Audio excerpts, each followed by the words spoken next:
Do you think there's any chance, Steph, that you would be able to do your musical intro for the podcast? I could give it a go. Actually, I've been playing with putting the actual ukulele chords to the back. So hang on, you probably don't want to use this one, but just so that you can get like a working idea of what I'm going with. Hang on a second.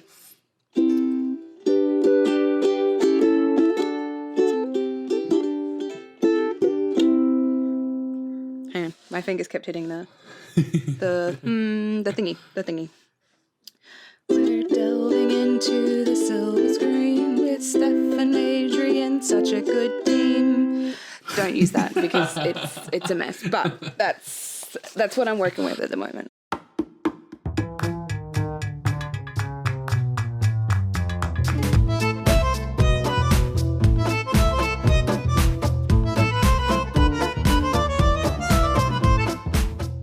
So before we get started with everything, Steph, we should probably inform everyone that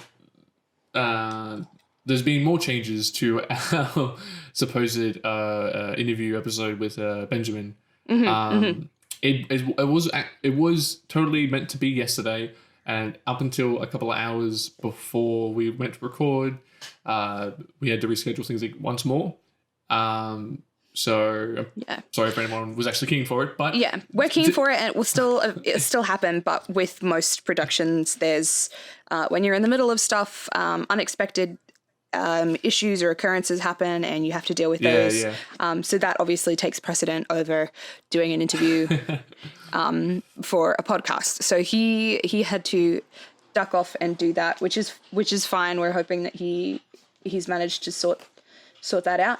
But yeah, so it's just us today, just us this week. Living in mediocrity. Yeah. I feel like, we've been talking about having Ben on for a while, so I think it just builds suspense to his inevitable appearance on the podcast. Yeah, that's true. That's true.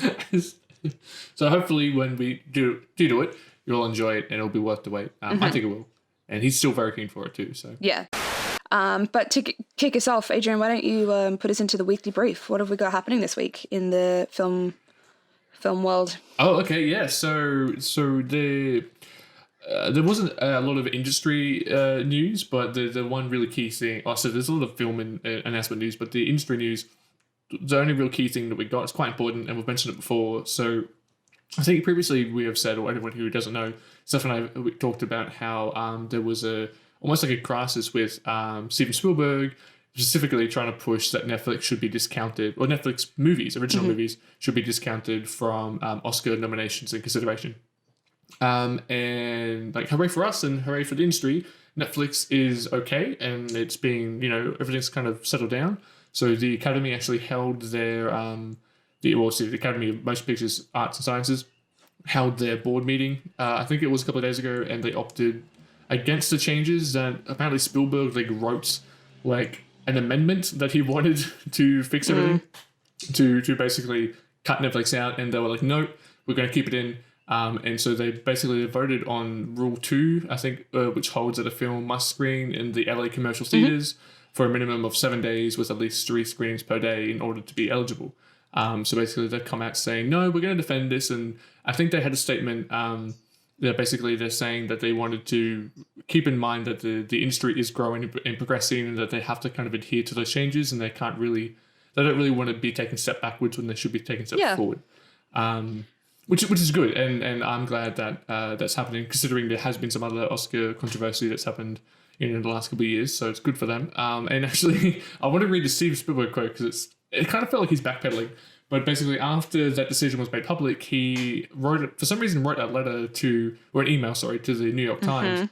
I'll read the quote. So he says, I want people to find their entertainment in any form or fashion that suits them, big screen, small screen. What really matters to me is a great story, and everyone should have access to great stories.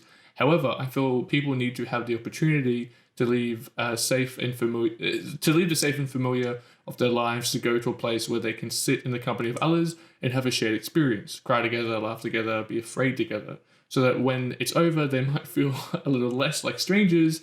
I want to see the survival of movie theaters. I want the theatrical experience to remain relevant in our culture. Which I guess is fine. I understand I mean, maybe there was a part of that story that we didn't get from the sources that we had with the original Spielberg meltdown. Like, Spielberg meltdown. yeah, but like maybe like it was more about the idea of keeping the theaters alive rather than not using Netflix as a platform. They've like, if they use Rule 2, then Netflix will still fall into their category anyway and still be encouraging people to see stuff in theaters. So it just seems like a redundant especially I think comment. Like last week, we talked about how Netflix was in the talks to purchase some the iconic Egyptian theater in Hollywood, which would also kind of help them. Yeah, exactly. I guess so. And I feel like because Spielberg also claimed that his statements, like you said, his statements were over exaggerated, and that, like you said, he was speaking more of the broader issue, not strictly pointing fingers at Netflix. Yeah, and usually that's the way it is. Media hypes things up, and they'll take a piece of a sentence rather than the whole context of something. And it's the way that we consume media. We take whatever we read from a news outlet as fact, something from Facebook or Twitter or Instagram or whatever. We don't actually do a lot of research ourselves into what the full scope of stuff is. So that sucks at Spielberg. Like, I'm now a little bit tainted when it comes to Spielberg because I think, oh no, you didn't want Netflix to participate in the Oscars, and that's a bit shit. So I just want to mention that, and I think this is probably the end of this story with this stuff. Oh, you always think it's the end, don't you? Well, yeah, true. I suppose so. But it's good. It's good that that the Academy voted to not change anything, and just keep things status quo, which is good. So the only other notable industry news that we have is actually to do with the MCU and Avengers, actually. So I'll run through it. So it's been 11 years since the MCU came about. I think 2008 or whatever it was. And with 21 films and a gross of $18.6 billion at the box office, which is insane. Apparently Endgame is set to have the biggest domestic and international opening of any of the previous MCU films, with also projected estimates pushing it to becoming the highest grossing film of all time. Yeah, that makes sense. Which, totally understand. I'd be surprised if it didn't. Yeah, actually, I think it would. I think, if it somehow didn't beat like Avatar and stuff like that, I'd be like, oh, okay. But you'd think, because this is it's weird. I always find it strange that this clearly isn't the end of the MCU, but the advertising and the way they market this is like it is, but it's not. So I don't know why there's such a big deal about this. I think maybe it's the end game for these particular characters. Like the next ones that come in will be played by different actors or a bunch of not new, but different characters from the books, the novels. So it's more. I think it's more the end game of an era rather than the.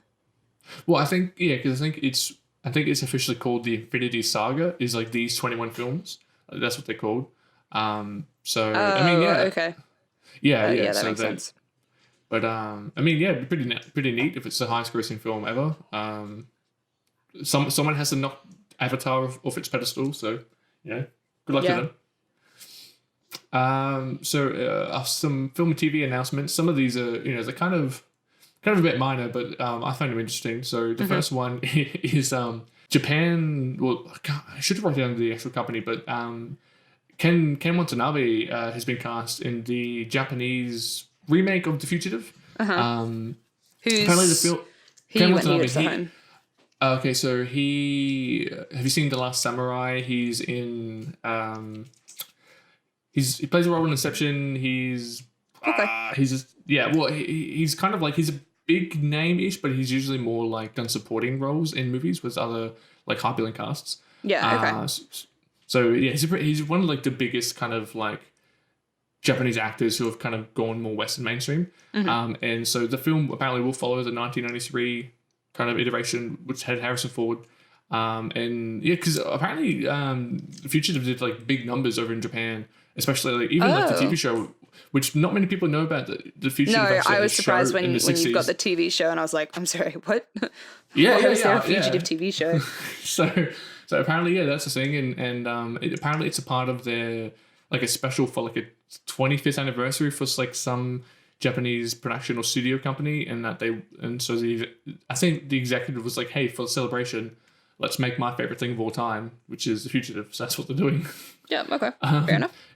So speaking of remakes, actually, we'll jump over to Bollywood now, because apparently, I don't know why, but there's a whole host of films that Bollywood is trying to get off the ground and make. The most notable one that's actually in action now is The Girl on the Train, which was, I think it's the Emily Blunt thriller from a couple of years ago. And the weird thing about this, it's actually going to be shot all in London again, and it's not going to be like, I don't know. Every time I imagine of a Bollywood film, I just imagine it's going to be some colourful musical with, you know. Yeah, me too.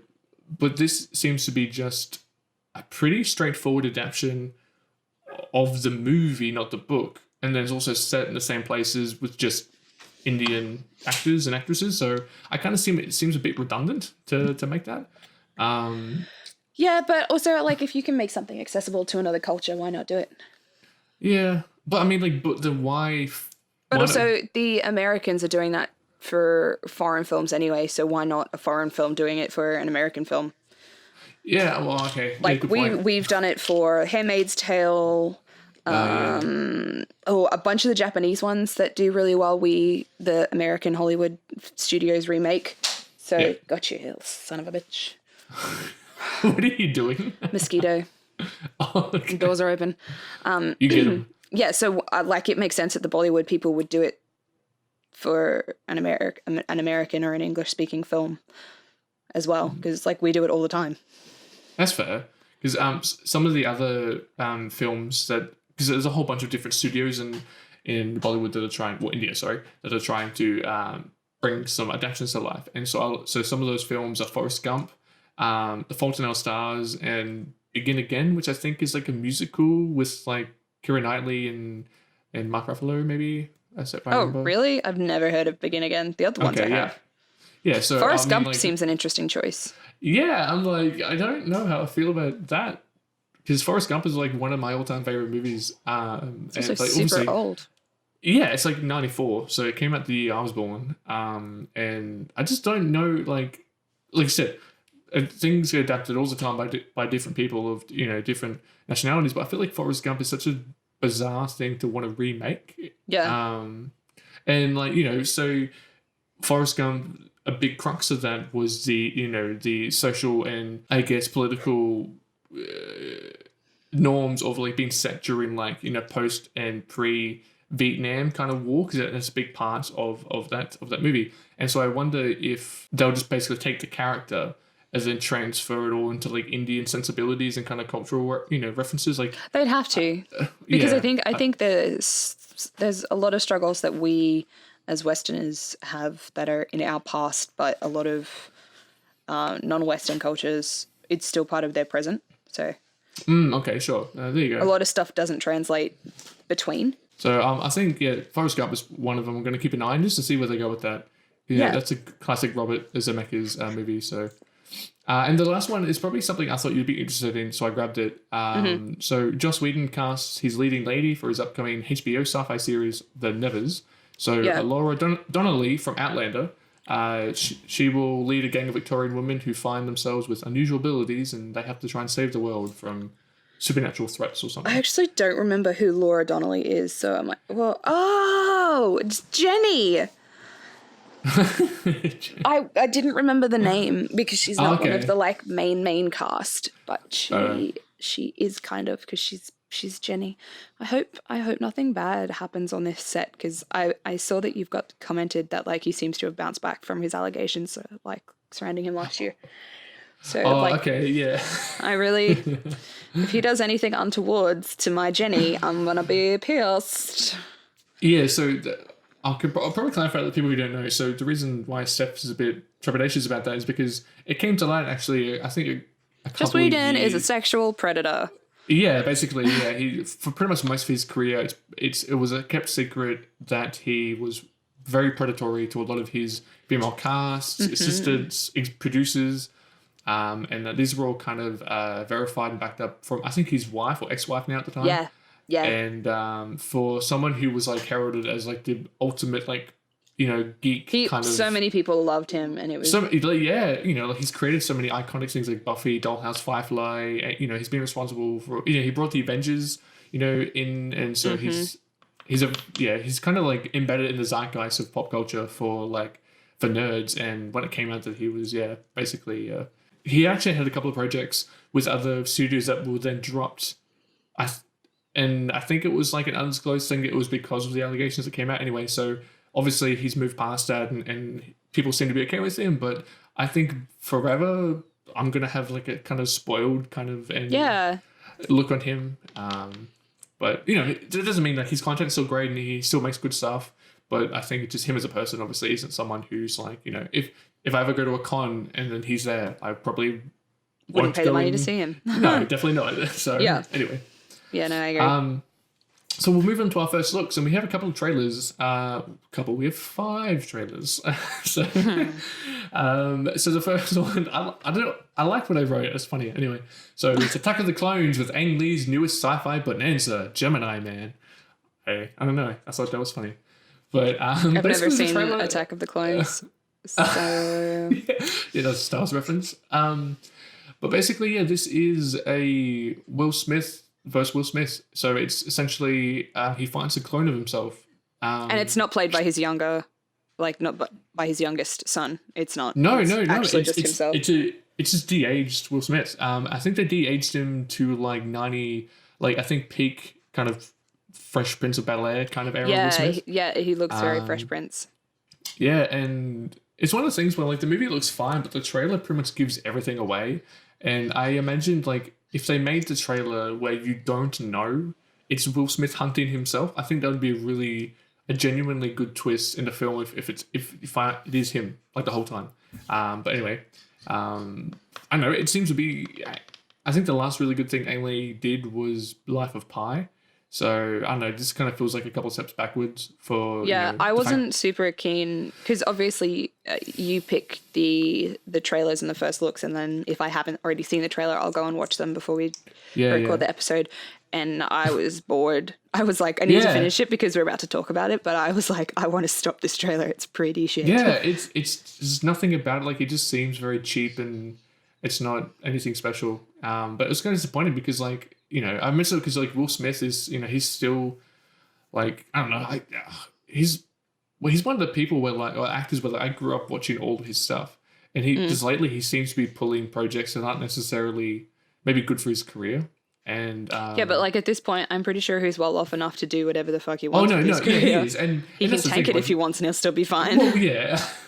Well, he's kind of actually been taking consistently since I think about 2013, since he did what was it, the that Earth one? Yeah. Yeah, yeah. Since then he hasn't. Which I've still not seen. It's not good. But I really want to see it. I desperately want to see it. Well, if you want to watch it, just watch the YMS review breakdown of it.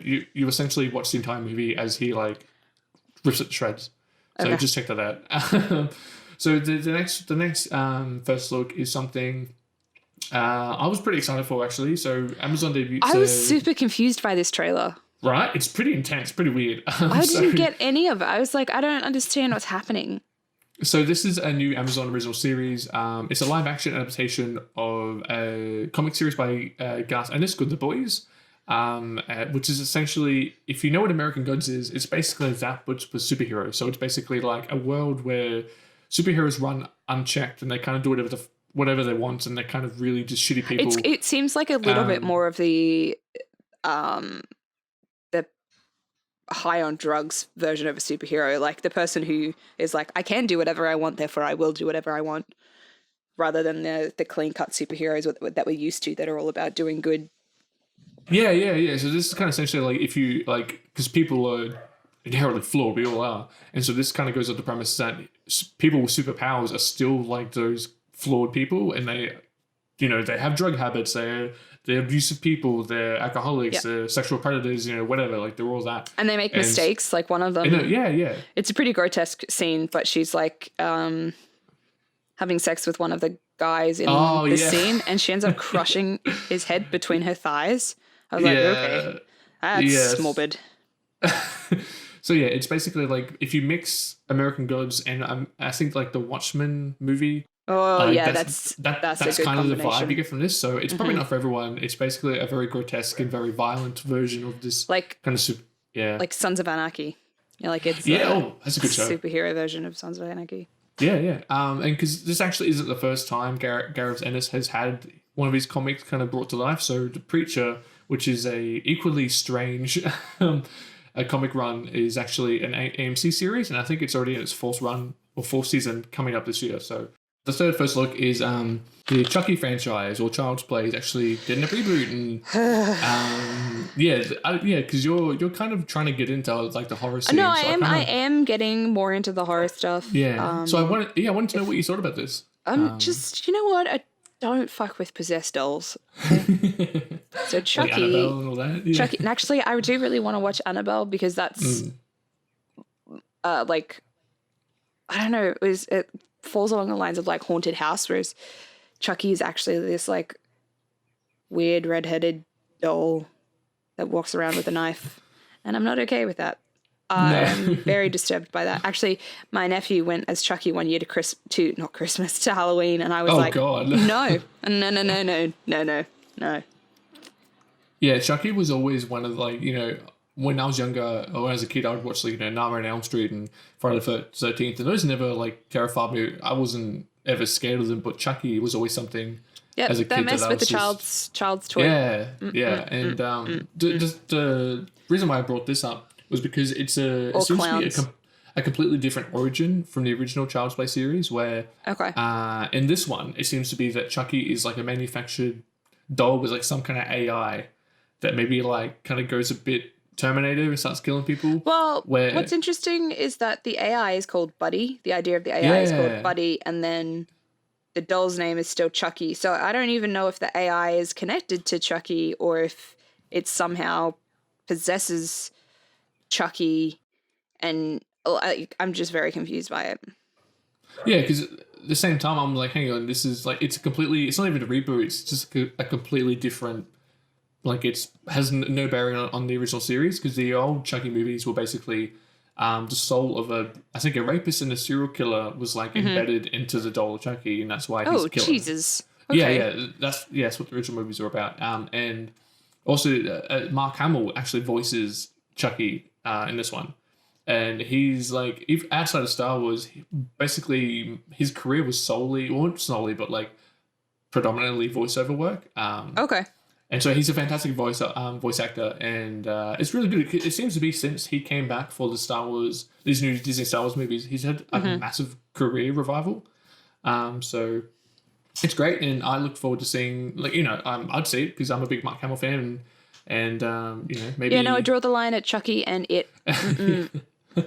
I had to mention that my only memory of the actual Chucky franchise is in Child's Play 3, where there's a scene where like there's like a Boy Scout club that have like this kind of like war game kind of place in with like paintballs or something, and Chucky somehow ends up on there, and he starts swapping their rubber bullets for like live rounds, and all these kids start killing each other. It's really weird shit like that, and for some reason that's the only thing I remember from all those movies. I think there's even one where Chucky finds a female doll, and then they have sex, and she gets pregnant. Bride of Chucky, yeah, that's right, yeah. So it's a really messed up, weird franchise, and nope. But what I am hoping is that they kind of take the It route, where like the reboot of It is a really generally good horror movie, and I think maybe this new Child's Play could be that, where it's like it's a generally good story with like horror tropes and qualities, as we talked about before. Like that's what we kind of want more of. And the last one, I had this more because it was supposed to talk to Ben.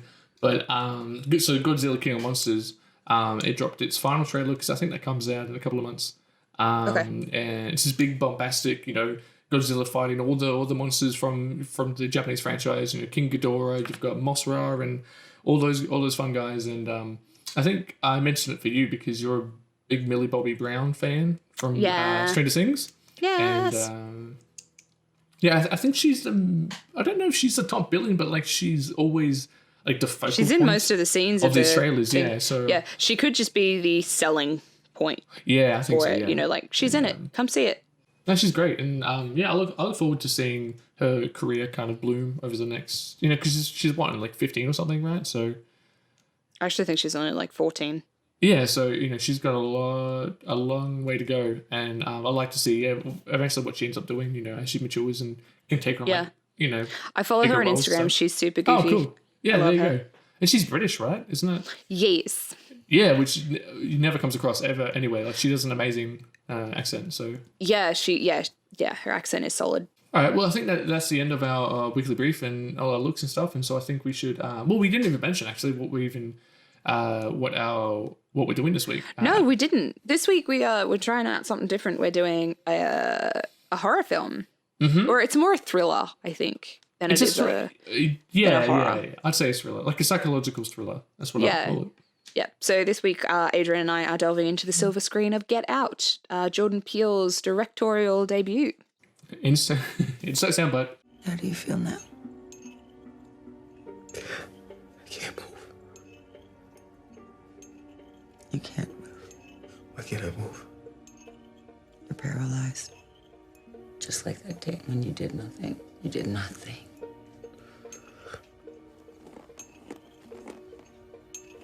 Now,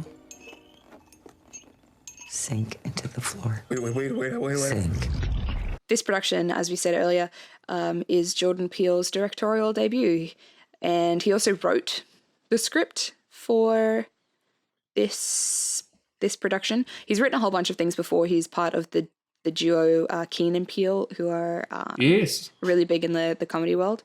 And this film is about the tagline or the logline for it is: a young African American visits his white girlfriend's parents for the weekend, where his simmering uneasiness about their reception for him eventually reaches a boiling point.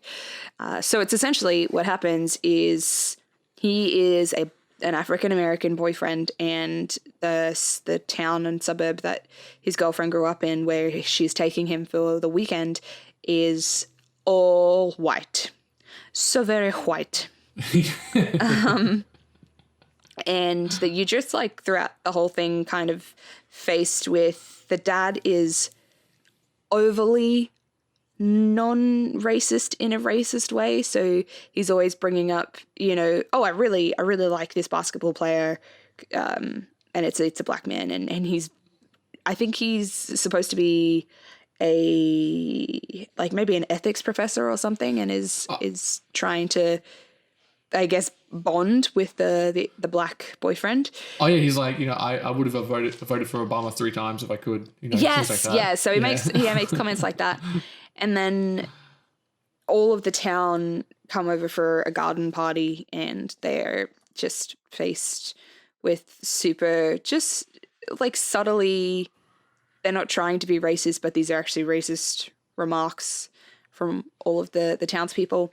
But it turns out that There's a twist. The twist is that the white people are bidding for his body, essentially, because they're going to put their frail old mind into his fit young body. It's just like, it's very weird to explain, but it's creepy as shit. Like, it's just kind of like, oh, that's morbid. Why would you do that? That's weird. Well, like one of the weirdest things that, like, it's like, I think I was going to mention that, you know, say that one of the really morbid things that's really depressing to think about is, like, say with the relationship that Daniel Kaluuya is the main guy in this, and his character's name is Chris. So Chris, he has a relationship with the daughter of this family called Rose, and they're together for quite some time, and she's basically like honeypotting him to the point where, like, then she's leading him all this time. She was leading him or grooming him to come to this party where it's all like, it's secretly all about him, and they're going to bid for him. And I find it strange that like her job in the family business is to, like, basically just honeypot all these black men and women to, like, lead them to, like, essentially like a she's slave. this, it's almost like a reverse salesman. Yeah.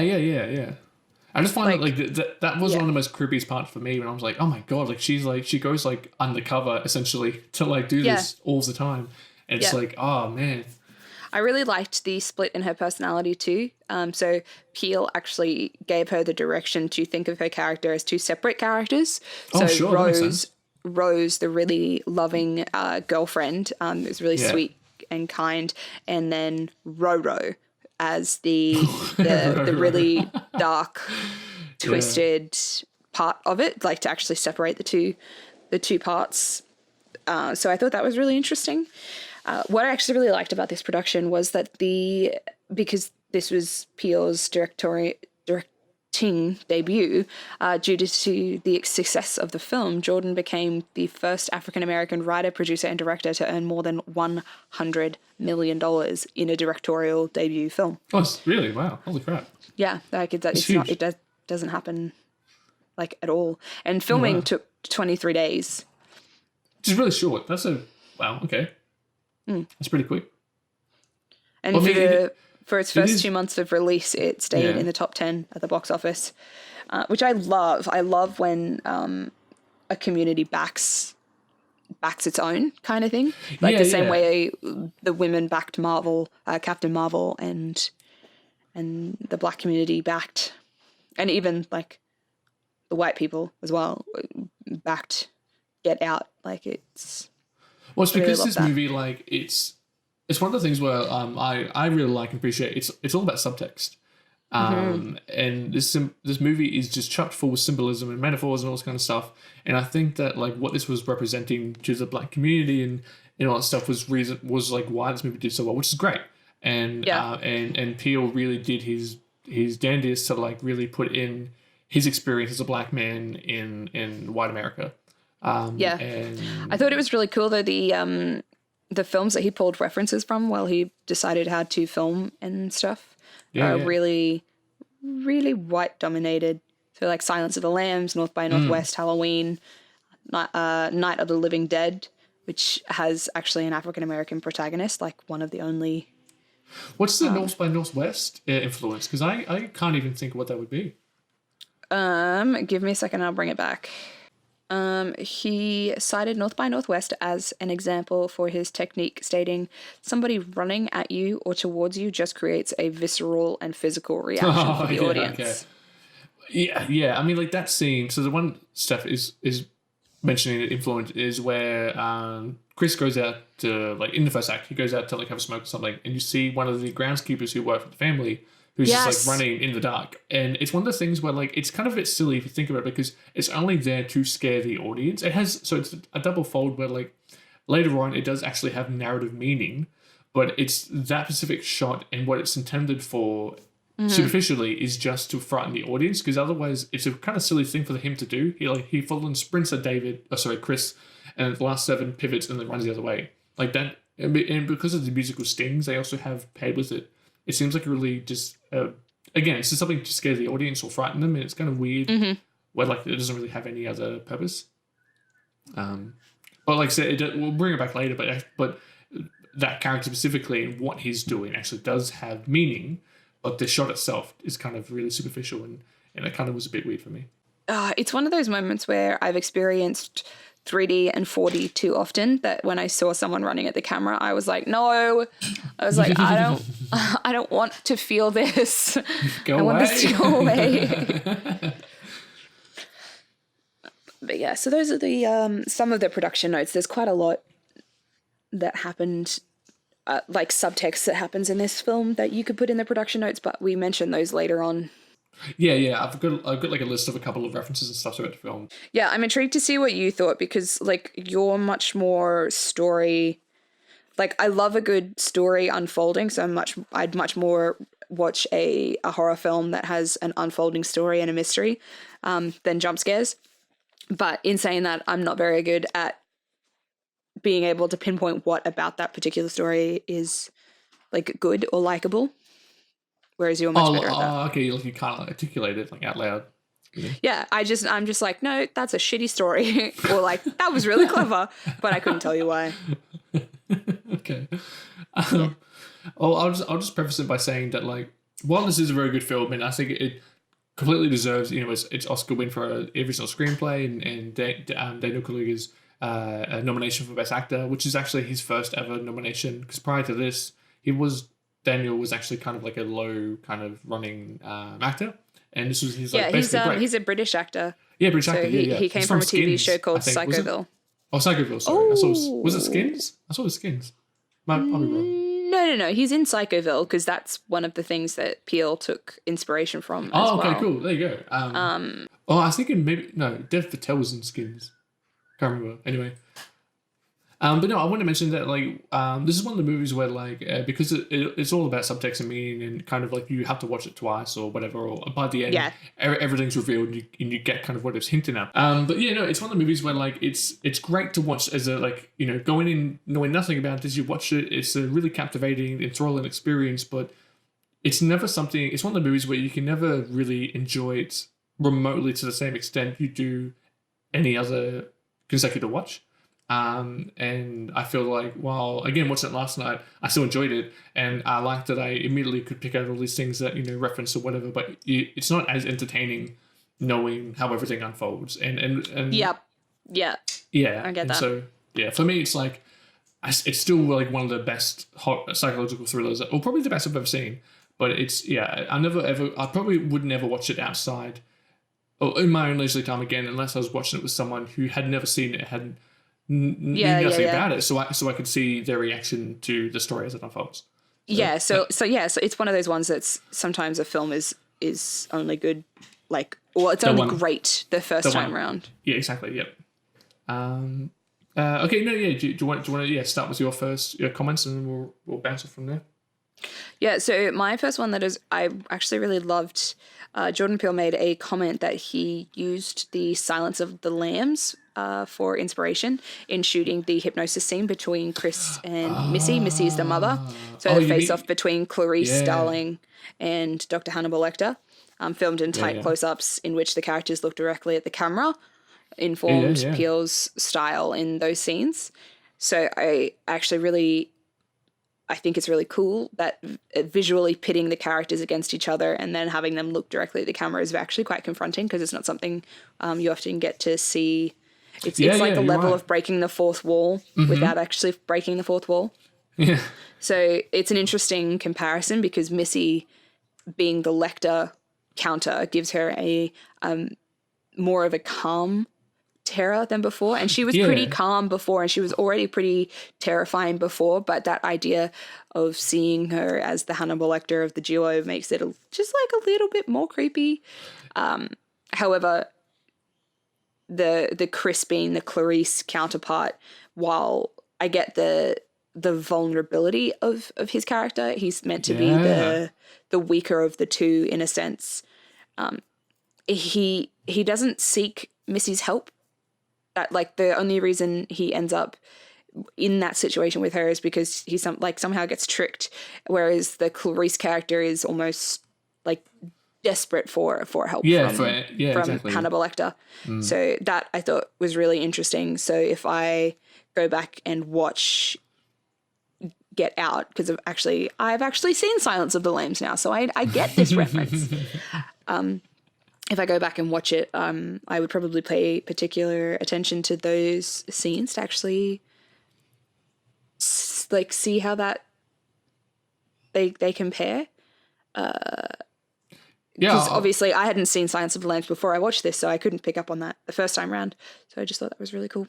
Well, I want to mention for that scene in particular, like, actually, Daniel, is it Kaluuya? Sorry, I said Kaluuya before. But no idea. I'm just calling him Chris, because that's his character's name. Okay, we'll say Chris. So Chris, Daniel. No, wait, yeah. Daniel, so his acting throughout the film, like I said before, is extraordinary. But, and the one thing he's really good, particularly in this film, is like his micro expressions and like the nuanced reactions he has to things. And I think specifically with the hypnosis scene, like it's like just visually what's happening on his face, like how he's, and like, you know, the way he's crying and how he's reacting to things. And it's just like, it's like a smack. It's like incredible. It's so powerful. It's really intense. And like, considering like he was, you know, but like, cause I think I remember him saying like, he kind of thought this was like kind of a silly low budget indie horror or whatever. Like he didn't think it was going to do very well, but like he still gave it like more than everything. Well, yeah, everything. There was actually apparently in his audition, Daniel was so in tune with the scenes that he was doing. They ran the same intense scene like 5 times. And every time the character was meant to cry, and Daniel had that single tear running down his cheek each time he did it at the same time. So like he was so in control of the way that he reacted and his body that he managed to, so he would have a single tear run down his cheek at the same time in the script 5 times in a row, which is actually really hard if you're an actor, crying on command. Sometimes you can do it, sometimes you can't. And if you can't, it's incredibly difficult.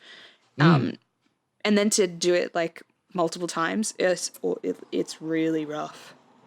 Yeah, because if you imagine like the intensity of which he does cry and kind of how he does react to being hypnotized and all that, like it is very it's so intense, and the fact that he could do that repeatedly is pretty remarkable. So he definitely deserves his Oscar nom for that for sure. Yeah, it's pretty cool. And we should probably to extend that also with like how they visually represent the void or the sunken place in the film is quite unique and like stylistic choice. So it's I thought it's a great visual depiction of what the subconscious is. And because essentially when Daniel, so the sunken place is where Missy, the character? Yeah. So she hypnotizes these people into the sunken place, which is like to the very back of their subconscious, and essentially you can kind of see it through a TV.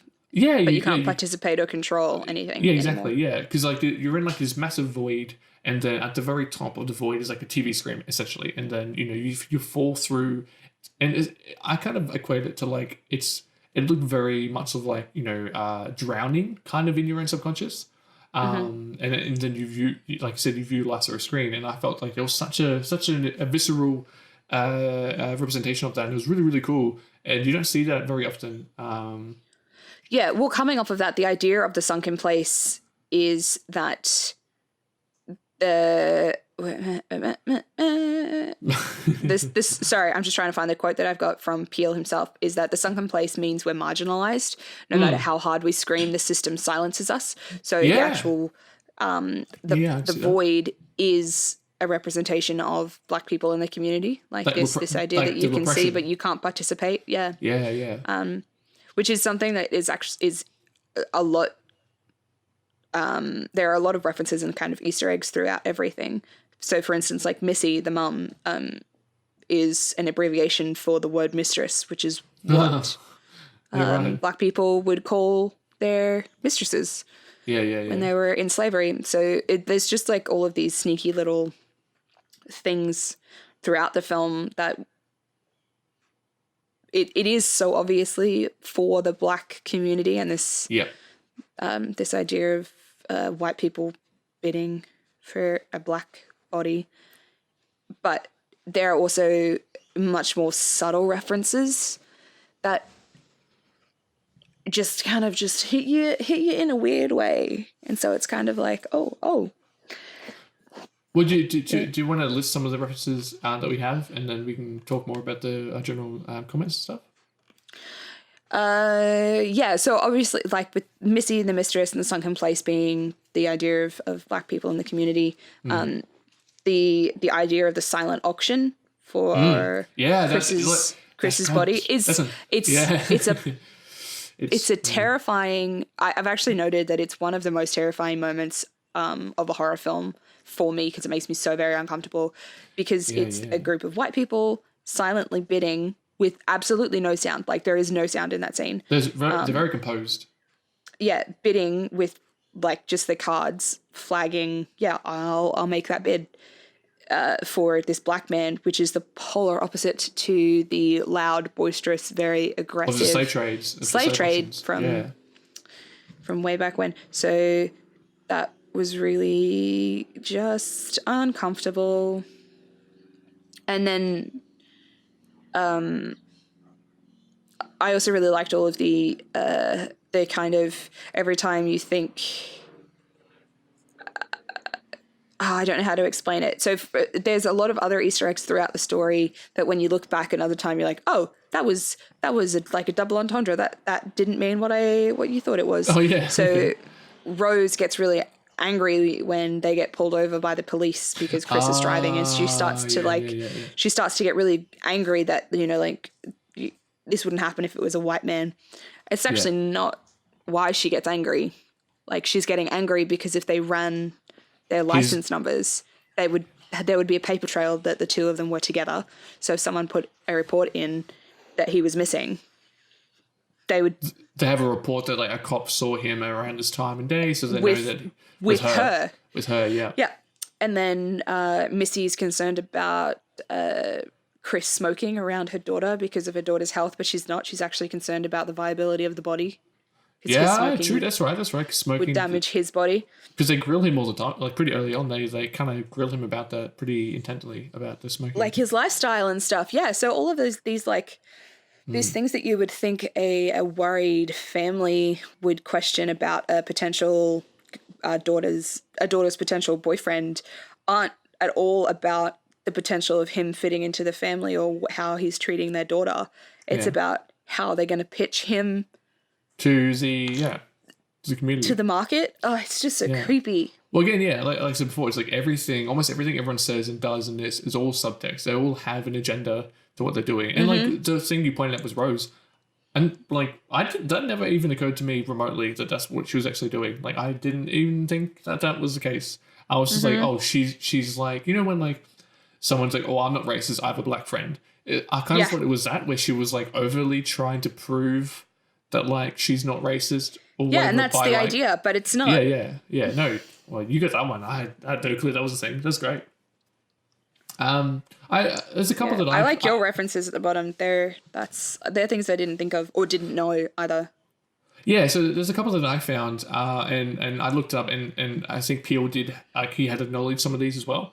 So one of them is with Missy actually, and it's the use of, because how she hypnotizes all these people is that she has like this spoon and teacup, and she uses like the clinking of it to kind of like, I think she says, you can use like sounds to like bring someone to like a meditative state. Yeah, meditative state basically. And so the spoon and teacup actually have like a double-edged like reference to white privilege and wealth. You know, how living with this or eating with a silver spoon in your mouth, whatever it is. Yeah. But the clinking as a teacup actually is a reference to how a lot of slaves were like kind of called to attention, like a ringing bell, especially in the South. Like they would kind of cling their teacups, and then the black slaves would come and do whatever they want. So that's kind of what that is. And the caretaker, it's a pretty obvious one. I think we've mentioned it before. Yeah. Well, no, actually, I didn't get this at all, and I'm not. Oh, okay. So you've got the caretaker is seen sprinting towards Daniel because he's trying to beat Jesse Owens' Olympic record. It seems he never truly got over the loss. Who never got really over the loss? So you're very confused. I missed something in this. Okay. So the caretaker, which is, he's a big, tall African man who like is an older kind of guy who works in the house. Yeah. You find out that Okay, go back to the beginning. So when Daniel spoiler, he's the grandfather. He's the grandfather, yeah. So he's the grandfather. But at the beginning, when they first get to the house, Armitage's house, Daniel is being given a tour by Dean, who's a dad. Yes. And there's a part where they come across like the family's kind of like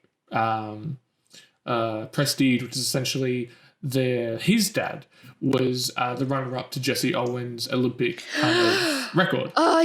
I missed that entirely. Yeah, and so he always said that his dad always kind of, felt jealous that, Jesse beat him at the qualifying rounds in Germany in the Olympics in 1936. And Jesse was a black man, right? Yeah, Jesse was a black man, yeah. And so essentially the reason why the caretaker is very fit and running around is because he's constantly trying to see if he can beat that record with Jesse, or by Jesse, even though like that's almost out like, almost 100 years later, he's still, he's trying to do that. So it's pretty cool. And again, like that was one of the things that I got pretty early on. Like, that's what they were doing with that. I didn't get that at all. Yeah, because that's what I mean by like. I just thought he was running laps around the house to keep his body fit. Technically he is. Because he got like a second chance, so keep it fit. Blah, whatever. Well, actually, that's a big part of this movie because there's a scene. We'll come back to the references, but there's a scene when the garden party starts, and Daniel, Chris, whatever you want to call him, he's kind of walking around and he's encountering all these like privileged white couples who essentially you realize they're actually trying to like kind of find out about about what Daniel's like, his body, and kind of if he's an Yeah. athlete, if he's an artist, and it's because they're actually kind of trying to suss out if he's worth their interest in purchasing. And they make it seems it's such a really nice the flashback to those moments to realize they're actually checking out his functionality for themselves. It wasn't because on first instinct it looks like them trying to relate to him with, you know, like, this is a black man that I knew of who was fast. He's This like, is a black man I knew of who had great sight. Like, you know, like stuff like that. And you're like, oh, that's morbid. But then also really clever. Yeah, well, they're just like checking out a piece of meat. Like, do I want the rump? Do I want the eye steak? Because I think the most apt case of that is there's this like lady who's like kind of like getting a bit too sexually aroused by Daniel when she's kind of like filling him up and asking if black men are better in bed and stuff like that. And it's like, whoa, okay, Jesus Christ.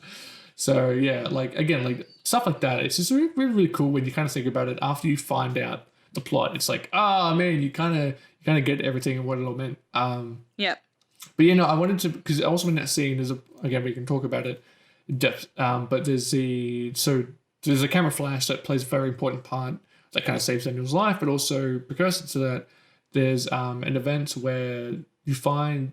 Okay, so we should preface it by saying the film starts with a black man being kidnapped, actually in a suburban neighborhood. Lakeith Stansfield. Yeah, Keith Stansfield. Yeah, and so this character actually pops up later in that same garden party, but he's a bit different, and you kind of don't know why, but something's wrong with him. He's a bit kind of funny. And anyway, so his speech patterns are totally different. Yeah. He seems like a different person, almost like he's talks like he's like he's possessed. Yeah, exactly. And so what happens is Daniel kind of clues on that something's not right with him and kind of around the party, so he kind of tries to sneak a picture because he has a sneaking suspicion that he knows the guy from somewhere. And anyway, so he takes the photo, but his camera flash kind of goes off and it triggers the consciousness of that black man to come back up to the surface. And that guy kind of panics and he kind of attacks Daniel, telling him to get out. And the reason why that is important, because it's Peel actually said that the camera essentially in the flash is symbolic for how mobile phones have played a part in the Black Lives Matter movement, especially how like phone footage has been capturing like the brutality against the black community and how that saved, you know, cops beating black people, or, you know, or how even... I didn't even think of that. Yeah, so even in like in some cases where people have been recorded and have been like killed and stuff, like that footage has then like, you know, got those cops arrested or those people in jail and stuff like that. So that's kind of what Peel said, that he kind of, how the significance of that camera kind of meant to him. So, because like, you know, liberating by a phone, by a camera, you know, that kind of, anyway, so that's kind of what that means, which is really cool. Again, that wasn't something that I picked up. I had to think about that for a while, and I even looked it up to make sure I was right. But, you know, that's one of the things where like it's not very clear. Again, unless you know a lot about that kind of social political movement, it's not kind of something that's kind of on your mind.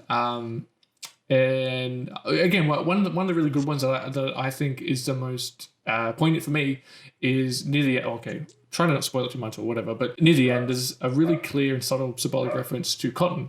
So near the end, basically, Daniel escapes from the Armitage's house by stuffing he's picking cotton and stuffing his ears with it to avoid being hypnotized. And basically, that's an obvious callback to the cotton slave trade, and it's a very much ironic that he liberates himself by picking cotton. And so that's like because I think cotton's like one of the most associated kind of aspects of like the black slave trade. So it's kind of like, it's a really cool thing that, you know, you have this embedded social political kind of commentary that, you know, he frees and liberates himself by picking cotton, the very thing that kind of, you know, people were you know, turned to slaves for, basically cotton farms and all that stuff. So it's pretty cool. And the last one's pretty easy too. It's pretty early on when he's also at the same time has been given the tour of the house. When they're passing through, the dad mentions at some point to the basement, "Oh, you know, don't worry about that. It's just some black mold down there." And later on, you kind of find out that that's a transparent symbolism for basically the bodies that are kept below, you know, when they do the procedures to swap minds. So anyway, that's just like a list of some of the references and kind of Easter eggs, I guess you could call them. that are embedded into the movie. Yeah, that's really clever. Yeah, I love stuff like that. If you sit with someone who is really aware of a certain culture, but then being able to sit and discuss a movie and then be like, oh yeah, this moment was a reference to this particular moment in history. Because I'm totally ignorant to stuff like that. Okay. So that's always really fascinating to me to go, oh, how did I not get that before? So that idea of the picking cotton and, like helping himself with something that used to, I can't think of the word that I'm looking for. Something that used to, I guess, be synonymous with causing them pain. Yeah, exactly. Yeah. Because I think Peel said that Helps. they had that chair specifically made with cotton stuffed into it, so they could have that action take place. So that's kind of cool. Nice. Yeah. Jordan Peele is obviously very. He knows what he's writing and he knows what he's going to definitely. direct. Yeah. So I think that's really noteworthy, and I'm really glad that he got nominated for an Oscar for this particular thing, because everything in this film is so intricately thought out. Yeah, exactly. Yeah. It's one of the things I think we've talked about before, but like we both really appreciate when like writing or specifically just narrative storytelling is all very purposeful, when everything has a point. It's not just kind of to get from A to B. It all has a purpose. Maybe not always to the extent of this, where like everything is subtext and everything does have symbolism, but like it's really good to see that, like, he's a very capable writer, and it's kind of a lot of stuff that I want to aspire to become and do. Like I would love to be able to write something that has like as much meaning as to something what this does. It's really cool. But unfortunately, you're a white man, so you have very little struggles in life. Yeah. Yeah. No, I wanted to mention because I think you said before about how there's certain, like for that, the hypnotist scene where the camera techniques they use are quite, they're very evocative of to make you uncomfortable. And I think this film, in a broader sense, actually does have a lot of those camera techniques and specific shots that are used appropriately to convey, I guess, what Jordan Peele wants the audience to feel. So like they use a lot of like they hang a lot on like shots to almost to an uncomfortable length to kind of tilt you to like a sense of like unease. Like they kind of like sit on them just enough to kind of make you uncomfortable. And then there's a scene specifically I remember where Chris or Daniel, whatever, he has an encounter with the maid of the house, or essentially the grandma, and like it's a really weird like askew kind of close up, like really punched in on her face, and she's having this kind of like emotional breakdown, but like it's so uncomfortable because it's like it's put right in there, and obviously she's having like an uncomfortable moment, but like they have shots like that like kind of really put you off. And it's a I think isn't that, I'm pretty sure that's the original girl like partially breaking through. Yeah, they're, no, like, it is. having, Yeah, that's right. She is too. Yeah, they're having like an internal battle. Yeah, Literally right. a battle of wills. Yeah, and because I didn't make a note or look into who the cinematographer was, but like I think whoever it was, him and Jordan Peele must have really clicked for like the vision of the film, because like it's just again like especially like I mentioned the opening shot, which is I've made note before plenty of times to you in person and on this podcast that I'm a bit advocate and fan of one sequence, one shot kind of scenes. Yeah. And this film actually starts with one of those. It's only a couple of minutes long, but it's one. Yeah, I didn't know. I saw your comment about it, and I went back and watched it, and I was like, oh, you're right. Yeah. So it's like a really simplistic. It's quite captivating. Like it's just a one shot sequence of the guy we have mentioned. He's walking through the suburbs and he gets kidnapped. And it's just like it's really subtle. It doesn't draw attention to itself, and it's only really near the end, basically when he gets put into the car, that you realize, oh, hang on, this is just all one thing. And so stuff like that, it's like it's really purposeful, and I don't know. I just really appreciate the fact that like, as well as the writing, visually, this film was done to kind of emphasize and kind of reinforce the kind of the message and all that stuff that Peele put into the script. So again, like it's so the cinematographer for Get Out is Toby Oliver, who's actually really big in the horror world. Okay, so really? He's done Happy Death Day, what The Last Insidious, Wolf Creek 2, so he's The Darkness. So is he? It sounds like he's done work for Blumhouse before, because this is a Blumhouse production. Oh, that's right. It is What you too. mentioned before, because Blumhouse, if anyone knows or doesn't know, they're the guys who make like the Paranormal Activity movies and everything. So essentially, this movie was a indie, well, not indie, but like a very small production, because that's what Blumhouse does. They kind of take scripts, chuck a small amount of money on them, and hope to make them biggest profit. And obviously, Which is often how a horror film works. Is a horror film is one of the cheapest budgeted exactly, films you can ever make. Yeah, those I don't really have any more comments, so I was hoping more to feed off of what you were saying. You're not too talkative today. No, sorry, just before you called, my caffeine died, and so okay, everyone, this is post caffeine Steph. That's why she doesn't seem to have the bubbly energy that we usually. Yeah, because guess what? I woke up at a regular time this morning. Oh God, how do you? In part because my dad was outside calling for probably a random cat, and he was banging a tin. And it seemed like it took forever. Bring out your dad. Bring out your dad. No. And then I woke up at a regular time, so I caffeinated. I was caffeinated and crashing by 12 o'clock. Oh, really? Whereas normally I would be caffeinated at 12 o'clock. Well, this was supposed to be a morning recording, so maybe, but because it was, and that's on you. That's on me, yeah. So 100% your fault. I'm the reason why we don't have energetic stuff today.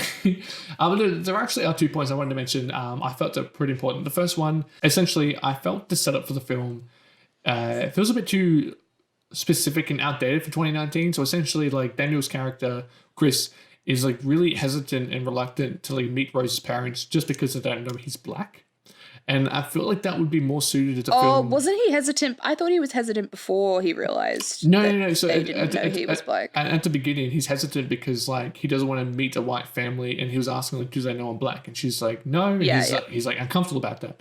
And I'm like, that whole setup there with him feels it would make more sense if it was set during the civil rights movement or even post the Martin Luther King Jr. movement, where like being black wasn't seen as second class, but like they still had those. Oh, like, you reckon? No. Yeah, I think so. I think it would have made. I more disagree. I definitely disagree. Really? I think it makes more sense that he's reluctant to meet them because he doesn't know. Well, they don't know he's black. Like, because it's 2019. Like, why would he be trepidatious to meet someone just because like they don't know he's black or like they?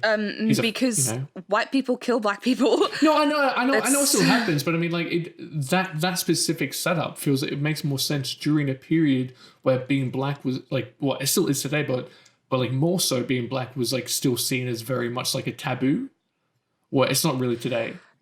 Yeah. I think you want to imagine, like, I think you want to feel like the world is a little bit more advanced than it actually is. Maybe. Because I 100%, I get that it's not a big deal because my family is pretty open, but there aren't a lot of, especially in America, there actually can be a really big gap when you bring a colored person home without warning, like. Especially really? Especially if the family is like from the suburbs, which is typically a white people place to go. Yeah. You would definitely be like, oh no, I'm a fish out of water, and I don't want to be there. Well, because like if you look at movies from like the 70s and the 80s, you'll see that stuff all the time. But like this is the only movie that I've seen remotely in the last over a decade or 2 decades, whatever it is, that's like even had that be like a point to make that like he's uncomfortable. Well, I've never really seen a film recently that deals with the initial meeting of a parent. It's always something that's already been established in the film, or it is a colored film or a white film, like in this very segregated way. Like there aren't colored people in this one, or they're only the comedic relief, or this is purely a film about like darker skinned people and the white person is the fish out of water. Like it's I think you're right, because like I think I've not seen a lot of people who make that film about that include that initial reaction to someone's boyfriend when they're colored. Well, because I think a white family. Peele even said, I think it was a Wired interview, but he mentioned basically a lot of how Daniel or Chris acts during that, that garden party scene is reminiscent of how Peel felt being like the only black guy in like a very white event or like a party or something or a meeting or whatever, Daniel right? said that Daniel commented that he's actually been to parties like that and will probably be at more parties like that. Yeah. See, I think this was an interesting one, and maybe we shouldn't have picked it. And I know that that's on me. Why? Just because we're both white. Like, we are the whitest people, and our version, or I guess we can't relate to it too much beyond the superficial. Yeah, and we don't extent. necessarily have the African American No. experience here. No. Like, of course, we have the Aboriginals and we have immigrants from all over, and so we have like a story of our own about the segregation and racism. Yeah, but sure. it's different. Like, it's not quite the same. So I Yeah. think there's a level of it that, without having done the research, we don't really appreciate. We don't really get to fully understand. So there's only so much of it that's us guessing, I guess. Well, okay, so I'll bring it back to, remember what Brie Larson said when she was talking about the press, when she said A Wrinkle in Time wasn't made for 40-year-old white guys. It was made for, pubescent, African American girls. So would you equate it to saying Get Out? Like, the reason why I said maybe we shouldn't have picked it is because Get Out, obviously it wasn't meant for us, so we don't really have maybe it's a right to talk about it, or even we don't have the relation. No, I agree. Yeah. No, I definitely think it's not something that was made for us. I'm glad that we still get to see it. Like, I'm glad that there isn't this idea that, like, oh no, you you're not part of any of the people who should see this, therefore you cannot see this. Yeah. So I really like that we don't, like, there's not a rule about that. Yeah. But I don't know. I just feel like we can't, there's no way that we can do it justice. No, we can probably break not. it down Yeah. cinematically, and we Yeah. can break down the story and the shots and the acting, but the actual concept of Like it a deeper is, dive, it's beyond our... it'll always be lost on us. Yeah, true, that's fair. Yeah. The last kind of note I had was something, I don't know if you, again, probably disagree on, but the character of Rod, the friend, I might. the TSA friend. Yeah. So while like I thought he's a funny guy, that comedian's a cool dude, but I felt like, essentially Rod's character is the only real sense of levity you get in this film. Like, there's no remotely, there's no sense of like humor or anything really in this film. And when it comes back to Rod, he's the only. I think it could be intentional, like having him like come back to parts of him to kind of give you a bit of like a relief maybe. But I just felt that whenever it did come back to him, it was a complete tonal shift, and like the film it felt more like an atypical comedy, and like especially at the end where he rescues Daniel's character at the end, and then he kind of like the movie ends with him making a quip about how the TSA actually isn't useless and they do good work, and like and I'm kind of like, whoa, I don't really get, like, again, we don't live in America, so the TSA is basically like airport security, what it is, so I don't really get that. And why, so again, that's part of, I think that's part of the cultural thing that we're not totally gonna get, and because neither of us have gone to the United States before, so we've never even been through TSA, so like we don't know what that's like. And people do get really frustrated with it, so I can appreciate the idea that when you flip to the TSA character, he's a little bit more lighthearted. Yeah. But I also kind of find that, like, maybe it didn't totally fit that he was quite as goofball-y as he came across. And maybe that's just because of the seriousness of the rest of the film. Not necessarily his character being too goofy, but just by comparison, it seemed like a lot. It's almost like you, because you are the most pessimistic person, but vocally and in a very comedic way. Wait, when you meant me, do you mean like, me as in personally or collectively? You as in Adrian. Oh, wait. You are the most pessimistic person I know. Really? Yeah, okay. Really? You're terrified of everything. Oh, yeah, sure. Okay. You won't even use Uber Eats because you're afraid they're going to steal your food. It's happened. I've seen that stuff happen before. Right, but like, it's just the idea of that, realistically. Yeah. Okay. Fair. Yeah. But I'm the girl who got rid people see it. People see it. Like, it's this, hey, man, can you order me food before I get there? And you're like, oh, well, the only places around are, this. And they're like, no, just use Uber Eats. And then you being like, no, we don't use that. Yeah. Just like going off and being like, we don't deal with that here. Like, we don't mess with stuff like that because this stuff happens and it's terrible. Yeah, fair. So it's just kind of like the Rod character is that kind of goofy, pessimistic character, just vocally. Because we all kind of know someone who goes worst case scenario. Well, apparently we do, according to you. So, I've only just recently stopped being that person. I actually have a very similar experience. It's really weird. So, probably it actually puts evidence to what you point about me. But like essentially, because Carly has a motorbike license, right? Something I've tested furiously because they're horribly dangerous. You're essentially on an engine with wheels. And anyway, there was one point when she was late from work, and it was almost an hour late. And I tried calling, and I couldn't answer, and I was getting kind of worried. It got to the point where like I was on the web looking up traffic accident reports. I had the TV, my laptop going for news channels to see if they were acknowledging those accidents, and I had my Google Maps open, and it had like all like the announcements of like traffic jams. You are the Rod character. Yeah, I am the Rod character. So you're like, oh, he's not really believable. Yes, he is. Yeah. Yes, he is. So I guess now, fine. And I would 100% be that person who's like, my friend is not picking up their phone. We've just had a conversation about him potentially being abducted. I'm gonna go fucking save his ass. Yeah, exactly. Like even if I showed up in the middle of family dinner, I would be reassured then, going like, okay, now I know you're not dead. Yeah. I feel happy now. All right, so do you want to quickly just give us your closing thoughts, and then we'll. Closing thoughts. I really like it. I wish that I could appreciate it on a deeper level, but I don't know if I'll ever be able to. No. But I'll try. I'm gonna try. I think I've said almost everything I can about it. Otherwise, I thought first time I watched it, I think it was beginning of the year. Like it was one of the best films I'd seen in quite some time. I would change some of the actors, but the actual concept of it was really good. Really good. I like it. All right. Fantastic. All right, Steph. Well, I guess that's our movie review, analysis, breakdown, conversation, discussion. Yeah. And we'll go on to our what's at the box office. Jesus. And I will let you run first while I think about what I'm going to say. Yeah. Okay. Because I have no. Oh wait, no. Okay. I have one thing, Go. but I'll mention it later. So you go first. What's at the box office for me?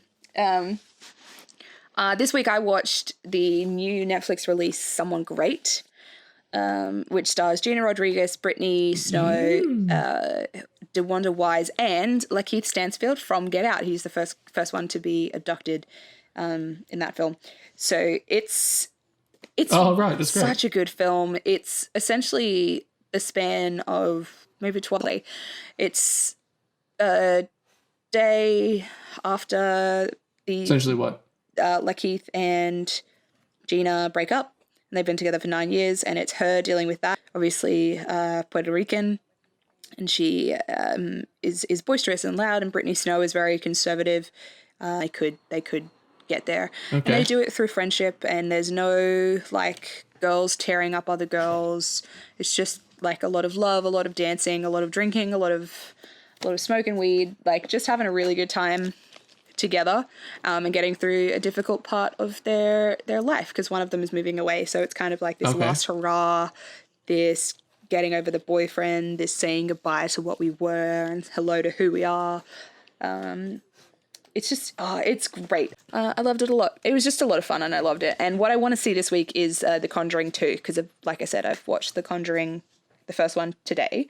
And now I want to watch the second one to see how it kind of threads, if it threads, and how it compares to the first. Well, because I remember that when the first one came out, everyone said like The Conjuring was like this amazing revival to horror. Like it was such like it just like back to like really good storytelling mixed with like horror tropes and themes, and apparently The Conjuring 2 is actually I think people said it's on par as the first one. So I think if you did really like obviously Conjuring 1, then you. Well, what's interesting is that the Conjuring. So have you seen The Conjuring? No. So The Conjuring is about, like this overlying house that is spirited or whatever. But it's got, so there's the people who live in the house, but then there's the two actual experts who is what the story is based on, is That's right, the the two experts, the couple that goes around and either debunks whether it's actually the house is creaking and it's doing all these things, or actually you are spirited, therefore we need to do an exorcism, blah, blah, blah, that stuff. So my what's that? My box office is. Oh my God, you can't say it like that. It's a really awkward phrase that I coined. I don't know why I'm still doing it. Because I said it. I said it last week by mistake, and I thought you were going to let it die. And you didn't. Okay, so the things I want to watch and have seen. I think maybe tonight, but I think I'm going to see Endgame this afternoon. Maybe after this recording. Yes, tell me how it goes. Yeah, because that's something that I thought we would definitely talk about on here. Because that's it's a big thing and it's very popular, so everyone would love it. And it's 3 hours long though, so I don't know how I'm gonna, because obviously when we saw Captain Marvel, I have the bladder of a teeny tiny boy, so I had to make like 3 trips and like an hour and a half movie. So I don't know how I'm gonna do with 3 hours. So, but yeah, hopefully we can actually get seats because it's like booked out like crazy.